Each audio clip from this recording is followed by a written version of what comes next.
Have you ever felt like you weren't pretty enough for the person you want? Or that the person you want is so desirable and so attractive that they have so many options, why would they choose you? I recently asked my Fast Track members, what was a moment with a guy where you realized you were deeply attracted to him? Here's what they said. A mother was pushing her stroller across the street and didn't notice when a blanket fell out. Without hesitation, the guy I was on a date with grabbed it, caught up to her, and gave it back. The guy I was seeing stayed over for the first time. The next morning, I went to make us coffee, and when I came back to the bedroom, he had made my bed. Me and a guy were taking a walk one day, and he spontaneously asked me, "What are 2 things you're grateful for?" It made me so attracted to the positive way he looked at life. I also asked a handful of guys for these moments where they felt deeply attracted to a woman. Here's what a couple of them said. I mentioned a book that meant a lot to me, and a week later, I found out that she not only had bought a copy, but had started reading it for herself. I was speaking on the phone to the woman I was seeing, and her friends had just invited her out that night.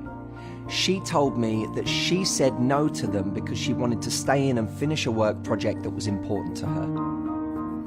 I was on a date watching the movie Interstellar, and I was trying not to cry during an emotional scene. I looked over to see if she'd noticed me, but her eyes were glued to the screen and she was already crying. I call these moments micro-attractions.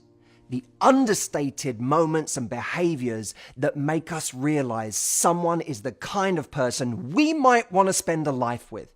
And I think this is where the real game of attraction should be played. This is crucial to understand because we live in a world right now that overvalues all of the wrong things. Money, fame, popularity, how many followers you have on Instagram, all of these things that we think are the barometers for how attractive someone is.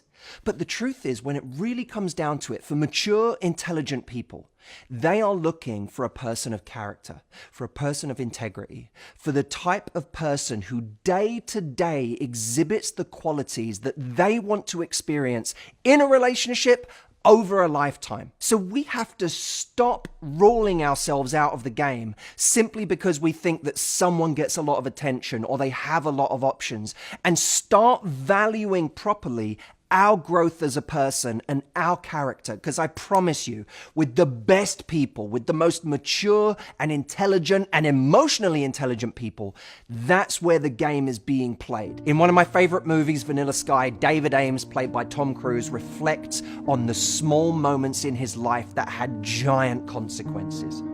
He concludes, the little things. There's nothing bigger, is there? Now, you know that I don't ask you to comment on every one of my videos, but I think this message is so important that I want you to understand it on an emotional level, not just a logical one. So do this for me. Write in the comments a moment of micro-attraction where you either felt drawn to another person because of something they did, or they told you they were drawn to you because of something you did. Write it in the comments. I can't wait to read them. And also, let me know if you enjoyed this concept. I know it's a little heady, but I think it's really, really important. And I'll see you next week.